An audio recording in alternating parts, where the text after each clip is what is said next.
कहानी की शुरुआत में हम एनी नाम की एक लड़की को देखते हैं जो अपने घर से भागते हुए बाहर आती है, जिसे देखकर ऐसा लगता है जैसे कि वह किसी से अपनी जान बचाने के लिए भाग रही है। तभी अचानक दरवाजे की आवाज सुनकर वह सड़क के बीच में ही रुक जाती है और धीरे धीरे पीछे की तरफ हटने लगती है और उसकी आंखें किसी को देख रही होती हैं। उसके पिता घर से बाहर आते हैं और उसे आवाज देते हैं। एनी अपने पिता और आसपास के लोगों को झूठ बोलते हुए कहती है कि वह ठीक है। एनी भागते हुए वापस घर के अंदर जाती है और उसके पिता उसका पीछा करते हैं। कुछ ही समय बाद वो फिर से कार की चाबी लेकर बाहर आती है और वहाँ से कहीं जाने के लिए निकल जाती है। ड्राइविंग करते वक्त वो बार बार पीछे मुड़कर देखती है जैसे कोई उसका पीछा कर रहा हो। उसका फोन बजता है लेकिन वह उसे भी नजरअंदाज कर देती है। वो काफी डरी हुई होती है। एनी बीच तक पहुंचती है और अपनी कार पार्क करके बीच पर बैठ जाती है। वो अपना फोन उठाती है और अपने पिता से कहती है कि वह उनसे बहुत प्यार करती है। एनी भागते भागते थक चुकी थी और हार मानकर आने वाले खतरे का इंतजार कर रही थी। अगले दिन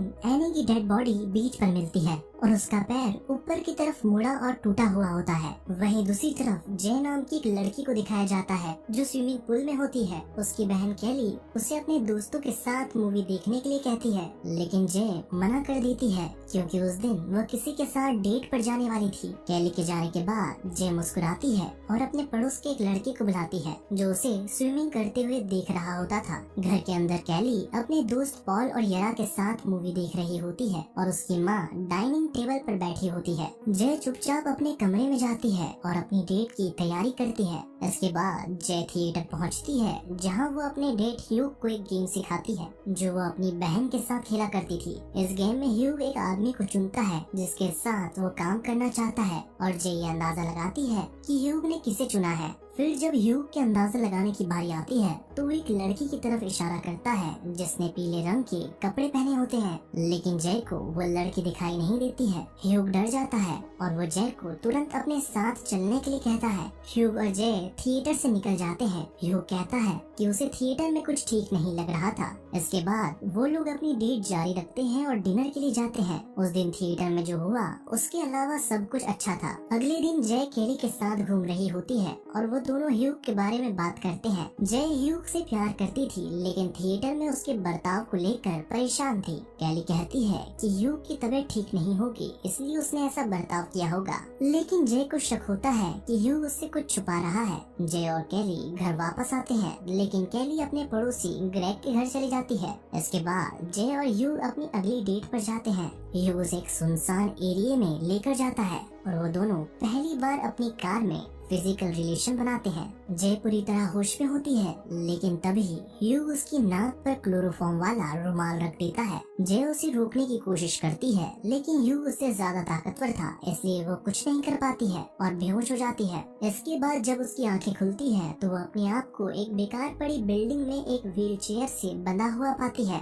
ह्यूग उससे माफी मांगता है और कहता है वो उसे नुकसान नहीं पहुंचाएगा, लेकिन उसे सब कुछ समझाने का मौका चाहिए। ह्यूग उसे बताता है कि उसके ऊपर एक श्राप है जिसमें एक अनदेखी ताकत उसका पीछा करती है और अब वो श्राप जय को मिल गया है इसलिए वो उसका पीछा करेगी और अगर उस अनदेखी ताकत ने जय को पकड़ लिया तो वो उसे मार देगी। वो अनदेखी ताकत किसी की भी तरह दिख सकती है और किसी ऐसे इंसान का रूप भी ले सकती है जिसे जय जानती है। ये सब सुनकर जय मदद के लिए चिल्लाने लगती है। उसे ह्यूग की बातें समझ नहीं आती है। ह्यूग उसे व्हील चेयर की मदद से बिल्डिंग के किनारे लेकर जाता है और दिखाता है कि वो अनदेखी ताकत उसकी तरफ आ रही है। जय देखती है एक औरत धीरे धीरे उस बिल्डिंग की तरफ आ रही है। ह्यूग कहता है कि उस अनदेखी ताकत से बचने के लिए जय को किसी के साथ हम बिस्तर होना होगा ताकि वो श्राप किसी और की बॉडी में चला जाए और अगर वो शक्ति जय को मार देती है तो वो वापस से ह्यूग का पीछा करेगी। जय बहुत डरी हुई होती है और रोने लगती है। ह्यूग उसे अपनी कार में वापस लेकर जाता है।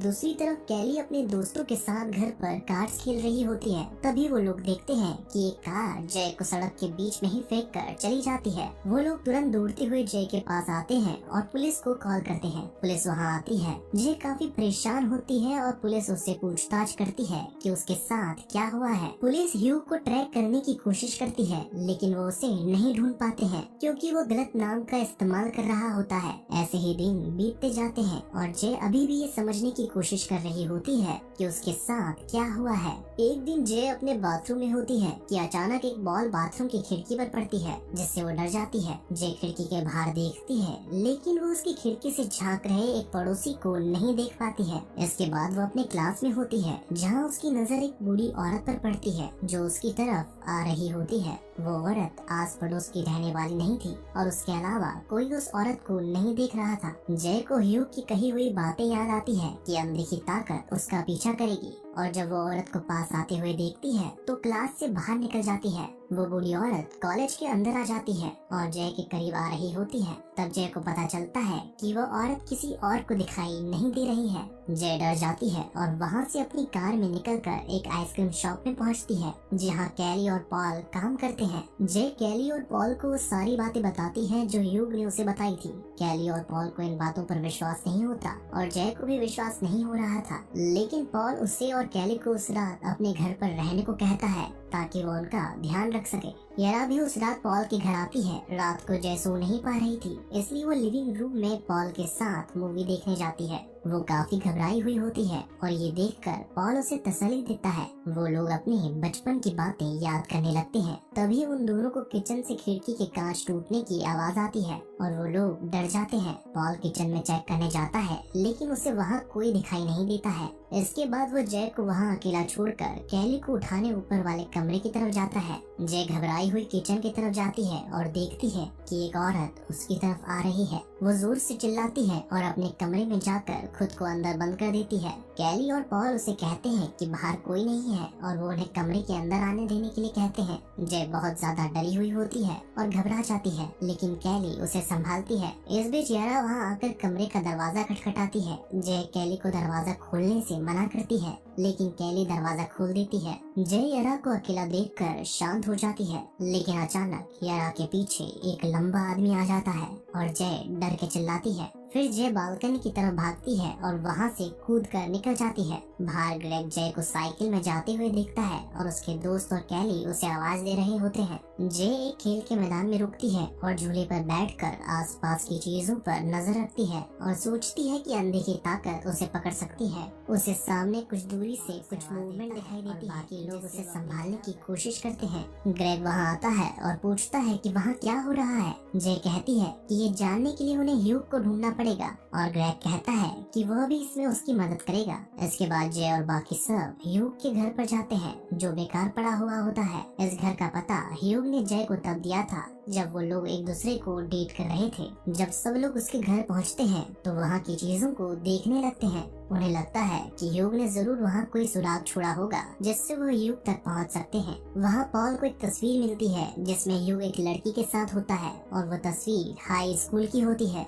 वो स्कूल की यूनिफॉर्म लोगों से पहचान जाते हैं कि वो कौन सा स्कूल है और वहाँ जाकर उन्हें पता चलता है कि ह्यूग का असली नाम जेफ रेडमंड है। कैली कहती है कि उन्हें पुलिस को बताना चाहिए, लेकिन जय कहती है कि वो खुद जेफ से बात करके अपने सवालों का जवाब पाना चाहती है। इसके बाद वो लोग जेफ के असली पते पर जाते हैं, जहाँ जय को जेफ की माँ मिलती है। जय उसका चेहरा पहचान लेती है, क्योंकि जब उसने पहली बार उस अनदेखी ताकत को अपनी तरफ आते देखा था, तब उस ताकत ने जेफ की माँ का रूप लिया था।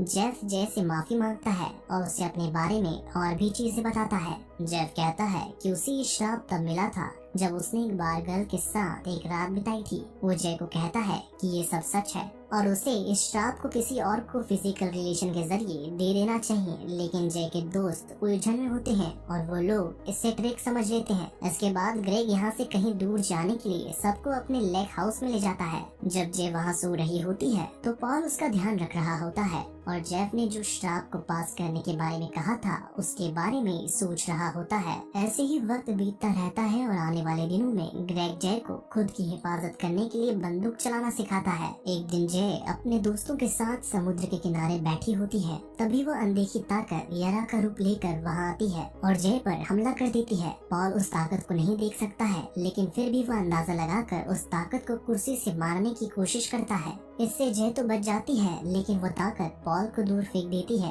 इसके बाद सब लोग एक कमरे के अंदर जाते हैं और वो ताकत भी जय की तरफ बढ़ती है। जय उसे बंदूक से गोली मारती है, जिससे वो ताकत जमीन पर गिर जाती है, लेकिन फिर तुरंत खड़ी हो जाती है और उसे कोई चोट भी नहीं लगती है। जय को पता चलता है कि वो उस ताकत को गन से नहीं मार सकती है, इसलिए वो दरवाजा बंद कर देती है और पीछे हट जाती है। वो ताकत दरवाजे को जोर जोर से पीट रही होती है, जिससे उस दरवाजे पर एक बड़ा सा छेद हो जाता है। जे उस छेद की तरफ देख रही होती है और उस ताकत के अंदर आने का इंतजार करती है, लेकिन उस ताकत की जगह ग्रेग उस छेद से अंदर झांकता है। उसे अभी भी उस अनदेखी ताकत वाली बात पर विश्वास नहीं होता है, क्योंकि उसने जे पर हमला होते हुए नहीं देखा था। ग्रेग वहाँ से चला जाता है और जे धीरे धीरे आगे आकर उस छेद से बाहर झांकती है और देखती है कि ग्रेग ठीक है या नहीं। लेकिन तभी अचानक वो ताकत वहाँ से अंदर आने लगती है। इस बार वो ताकत उसके एक पड़ोसी लड़के के रूप में होती है। जे वहाँ से बच के निकलने के लिए दूसरे दरवाजे का इस्तेमाल करती है और ग्रेग की कार लेकर वहाँ से निकल जाती है। वो ताकत उसका पीछा कर रही होती है और घबराहट की वजह से जे कार को मक्के के खेत में घुसा देती है और उसका एक्सीडेंट हो जाता है। इसके बाद वो हॉस्पिटल में जागती है और देखती है कि उसका हाथ टूट गया है। उसके दोस्त उसके बगल में सोए हुए होते हैं। तभी उसे किसी के पैरों की आवाज आती है और उसे ऐसा लगता है जैसे कि वो ताकत उसके कमरे की तरफ आ रही है, लेकिन वो एक डॉक्टर को वहाँ से गुजरते हुए देखती है और रिलैक्स हो जाती है। वो अपनी हालत देख के थक जाती है और जेफ की बात मानकर अपना श्राप किसी और को देने का फैसला करती है। उस रात ग्रेग और जे हॉस्पिटल में ही फिजिकल रिलेशन बनाते हैं। ऐसे ही कुछ दिन बीत जाते हैं और ग्रेग को कोई ताकत दिखाई नहीं देती है, जिससे उसे लगता है कि ये बात झूठ है। इधर जे अभी भी काफी डरी हुई होती है और खुद को कमरे में ही बंद रखती है। एक रात जे सोचती है कि वो ताकत वापस आ सकती है, इसलिए वो ग्रेग के घर पर अपनी खिड़की से नजर रख रही होती है। जे एक आदमी को ग्रेग के घर की तरफ जाते देखती है। वो आदमी ग्रेग के घर की खिड़की तोड़ता है और अंदर चला जाता है। जे ग्रेग को कॉल करने की कोशिश करती है, लेकिन ग्रेग फोन नहीं उठाता है। वो ग्रेग को बताने के लिए उसके घर की तरफ भागती है। वो ताकत ग्रेग के कमरे के दरवाजे को खटखटाती है और ग्रेग की माँ के रूप में होती है। इससे पहले कि जय कुछ कर पाती, वो ताकत ग्रेग पर हमला करके उसे मार देती है। जय को पता नहीं था कि वो श्राप फिर से उस पर आ गया है, इसलिए वो वहाँ से भागती है। उसने जो देखा था उससे वो काफी सदमे में थी और डरी हुई भी थी। जय कार लेकर बीच में जाती है और उस रात वहीं सो जाती है। अगले दिन जब वो उठती है तो वो कुछ लड़कों को बोट में देखती है और अपने कपड़े उतारने लगती है। वो अपने स्विम सूट में उन लड़कों की तरफ जाती है। इसके बाद सीन बदलता है और जय पॉल के साथ अपने घर पर होती है। पॉल उससे कहता है कि वो अपना श्राप उसे दे दे, लेकिन जय मना कर देती है। पॉल कहता है कि वो उसे पसंद करता है और पूछता है कि उसने ग्रेग को श्राप क्यों दिया। जय कहती है कि ग्रेग को कोई डर नहीं था, इसलिए उसे लगा कि ग्रेग को इससे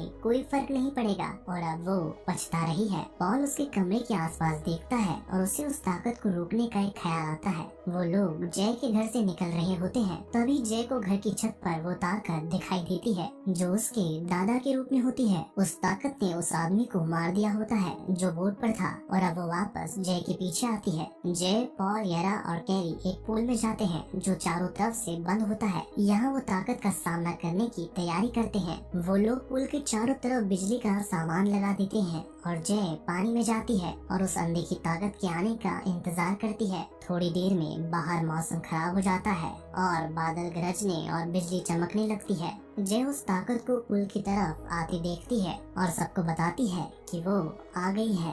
उसकी आवाज से पता चलता है कि वो बहुत डरी हुई है। कैरी उसे पूछती है कि वो कैसी दिखती है, लेकिन जय उसे कुछ नहीं बताती और बहुत डर जाती है। वो पुल से बाहर निकलने लगती है, लेकिन पॉल उसे बढ़ावा देते हुए पुल में तब तक रहने को कहता है जब तक वो अनदेखी ताकत उसके साथ पुल में नहीं आ जाती। लेकिन वो ताकत पुल में जाने के बजाय जय के ऊपर बिजली का सामान फेंकने लगती है। जय अपने दोस्तों की मदद करने के लिए उस अनदेखी ताकत की तरफ इशारा करके बताती है कि वो कहाँ है। वो ताकत लगातार जय की तरफ चीजें फेंक रही होती है, जिसकी वजह से जय पानी में डूबने लगती है। लेकिन वो किसी तरह पानी के ऊपर आती है और उस ताकत को देखती है जो उसके मरे हुए पिता का रूप लेकर आई होती है, और इसलिए वो कैली को नहीं बताती कि वो कैसी दिखती है। इसके बाद पॉल बंदूक लेता है और जय की तरफ निशाना लगाता है, क्योंकि वो उस ताकत को नहीं देख सकता है। पॉल उस ताकत के बहुत करीब चला जाता है और वो लगभग उसे पकड़ने ही वाली होती है, लेकिन जब पॉल एक सामान को हवा में उड़ते हुए देखता है तो उस तरफ गोली चलाता है, लेकिन वो गोली उस ताकत को लगने के बजाय यारा के पैर में लग जाती है। वो ताकत अभी भी जय के ऊपर बिजली के सामान को फेंक रही होती है, जिससे जय के हाथ में चोट लग जाती है। कैली पॉल की हेल्प करने के लिए कंबल लेती है और उसे उस ताकत की तरफ फेंकती है और वो कंबल उस ताकत के ऊपर जाता है, जिससे पॉल को पता चल जाता है कि वो ताकत कहाँ है। पॉल इसका फायदा उठाकर उस ताकत के सिर पर गोली चलाता है और वो ताकत पुल में गिर जाती है। इसके बाद जय तुरंत पुल से बाहर निकलने के लिए किनारे की तरफ स्विम करते हुए जाती है, पर वो ताकत उसका पैर पकड़ लेती है और उसे नीचे की तरफ खींचती है। पॉल उस ताकत की तरफ अंदाजा लगाते हुए लगातार गोली चलाता रहता है और एक बार फिर से गोली उस ताकत के सिर पर लगती है और वो जय को छोड़ देती है। जय पुल से बाहर निकलती है। पॉल उसे देखने को कहता है कि वो ताकत जिंदा है या नहीं। जय ध्यान से पुल के अंदर झांक कर देखती है और उसे पुल में खून दिखाई देता है, जिससे पूरे पुल का पानी लाल हो जाता है। उस रात पॉल और जय एक दूसरे के साथ फिजिकल रिलेशन बनाते हैं। जब जय सो जाती है तो पॉल बाहर जाता है और उसे कुछ वैश्याएं दिखती हैं। पॉल को आइडिया आता है कि अगर वो ताकत जिंदा है तो वो उस शाप को उस वैश्या को पास कर सकता है। सीन बदलता है और पॉल जय के साथ होता है। दोनों एक दूसरे का हाथ पकड़ के उस पल को एंजॉय कर रहे होते हैं, लेकिन इस बात से अनजान होते हैं कि कोई उनके पीछे आ रहा है।